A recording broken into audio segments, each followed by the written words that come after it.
Good morning.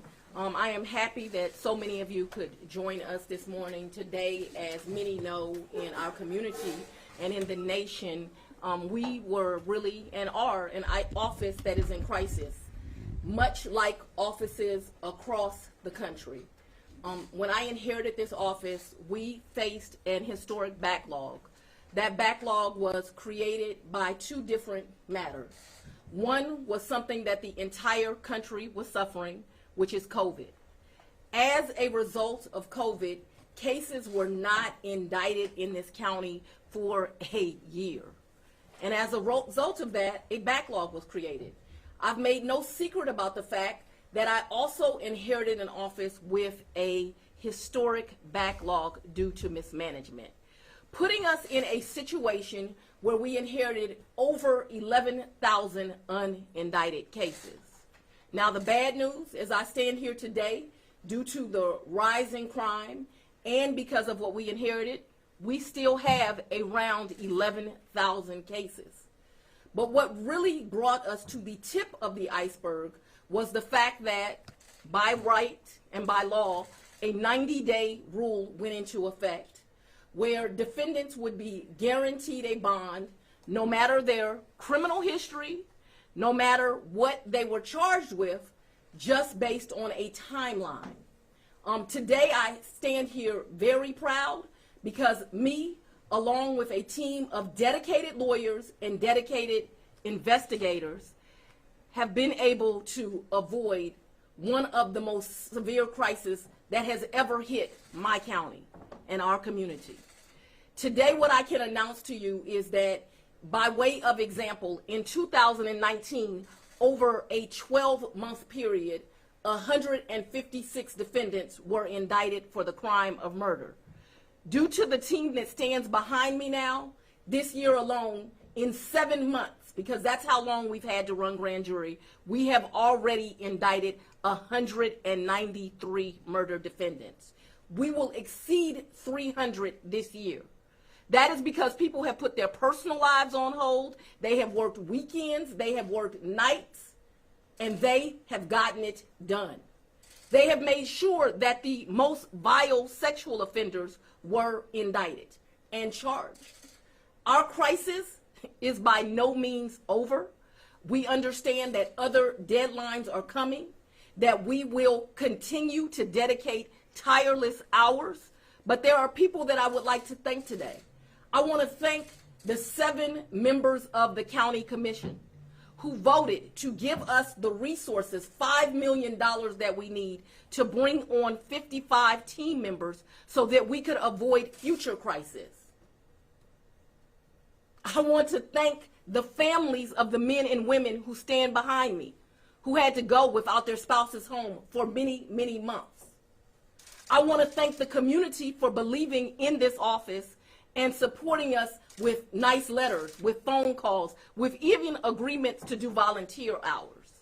And today, I want to mainly thank my staff for believing in this mission and understanding that whatever you needed in your personal life was not as important as what this community needed. And so today I am happy to announce not one individual in Fulton County will be released charged with the crime of homicide because a lawyer or an investigator failed to work up the case and failed to get it indicted timely. Nor will one get released for a sexual offense. Nor will our defendants with the most vile criminal histories. But make no mistake about it, our work is just beginning. Thank you. Are there any questions? How many remaining unindicted homicide suspects, murder suspects are there in Fulton County? Right now, there are, within the Fulton County Jail, there are probably about another 40 or 50 unindicted murder defendants. However, they have not yet hit the unindicted clock.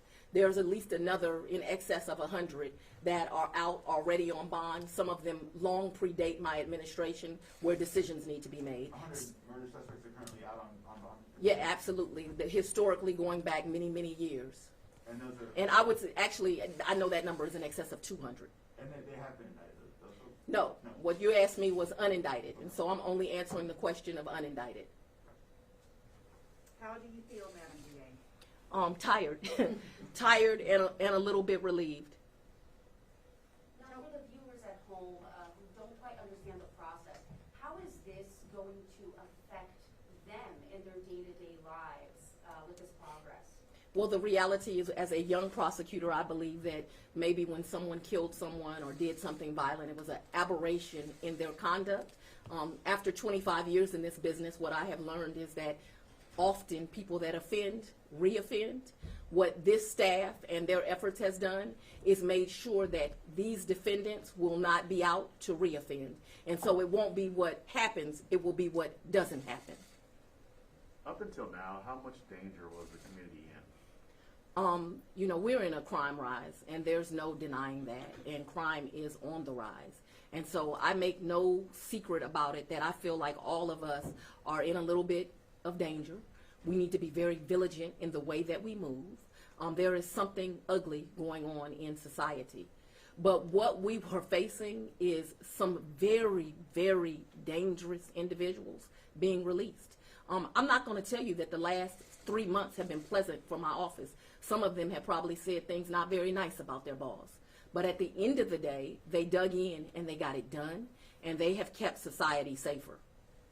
You talk about the county commission's investment. Can you talk about how that investment helps the office and how it will help moving forward? Absolutely. The county commission has invested $5 million next year and a $700,000 investment this year. That investment brings 55 employees to this office. That is 15 investigators, 15 lawyers. These lawyers and investigators are higher tier lawyers and investigators that will be assigned to investigate and prosecute some of the most serious cases. I need your viewers to understand, I just poured 193 defendants into our court system charged with murder. Even more when you start talking about sexual offenses. Every single one of those cases, we're at the beginning. We're not at the end. They all have to be, motions have to be gone through. Those cases have to be litigated. Those are lives. I don't deal in library books or widgets. In 193 defendants, we're talking probably at about 165 lives lost within my community, and those families have to be represented. So that investment is huge. What's been the reaction from some of these victims' families? Oh my God. The hardest part of my job is obviously I'm an office of 25,000 cases. I don't get an opportunity to meet with every victim, but I meet with a lot of my homicide victims' families. And they're broken. I've lost someone to homicide. I don't know if you ever have. It is not a wound that I can heal, but they are relieved. But you know, I listened to horrible stories. I met with a mother last week that her son was killed a week before graduation, and she buried him in his cap and gown. Like, this is not make-believe. This is reality. People are losing their most precious commodity, their children, and the investment that we requested from the county commission was one that was needed. I am glad that they saw that it was needed, and I am hiring dedicated people that understand I will snatch your weekend from you and your night, but we will get this work done. 193 murder defendants, is that since the start of the year? That is since March the 1st. As you know, we did not have a grand jury running January and February because I needed my staff to be trained and understand the way that we do business, which is that you prepare a case before you charge it. There was no grand juries last year, as you're aware, due to the pandemic. We picked up on March the 1st. In 7 months, we have indicted 193 defendants for the crime of murder. And I know you were under a deadline yesterday. Can you talk about that last minute push and how many cases were indicted just yesterday? Just yesterday, we indicted 66 cases, and at least a third of those were homicides. And what will the rate be moving forward? I don't know if you're aware, but we are running 2 grand juries for the first time in Fulton County's history. Grand jury used to only run 2 days a week, which was Tuesday and Friday. We now run grand juries Monday, Tuesday, Thursday, Friday. We're taking Wednesdays off because that allows the entire court system to run more efficiently, the clerk to catch up, my lawyers to catch up, etc. And the push will be, especially once we get these extra staff members on, that we are going to get to a level where we're indicting no less than 200 cases per week. We are months out from that at this point, but that is the push. That is the only way that we can catch up. What you have to keep in mind is it's an evaluation of cases. Not every case we receive we will charge, but every case will go through an analysis. Every case will be evaluated. Some of those defendants and people charged, we will decide that they should never have been charged. They should never have been arrested, and they will be cleared from their charges. Other, we will decide a more appropriate remedy is that they go to a diversion program, and others, we will decide we need more evidence. We will go get that evidence, and we will bring appropriate charges. Has Fulton County ever done anything like this in history? No. You've obviously made a lot of recent hires. Do you have plans to continue making hires? Are you where you want to be? Oh, no, I am hiring every day. I interview between now and November the 15th. I will do 8-hour days where I will interview no less than 30 people. I plan between now and the end of the year to bring 75 more strong to the staff. And what are we at now? Your staff? With my staff, we're over 250. We'll be at about 325 when I'm done. Have you been able to make any of the new hires yet? Oh, absolutely. To this staff, standing here with me with 136 new employees. I gave a lot of people new opportunities at the beginning of the year. Some of y'all criticized me for it.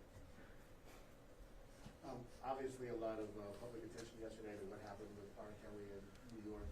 Any chance that your office will be looking at this coming up?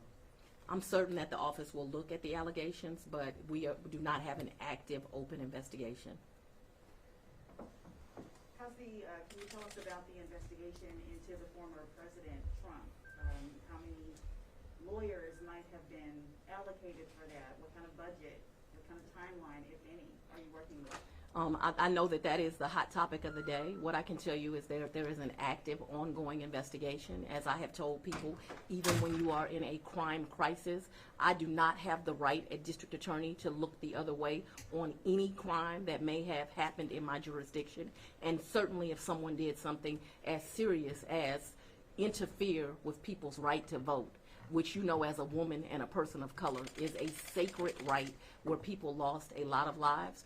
We are going to invest in that. But my first priority as district attorney is to make sure that this community is safe.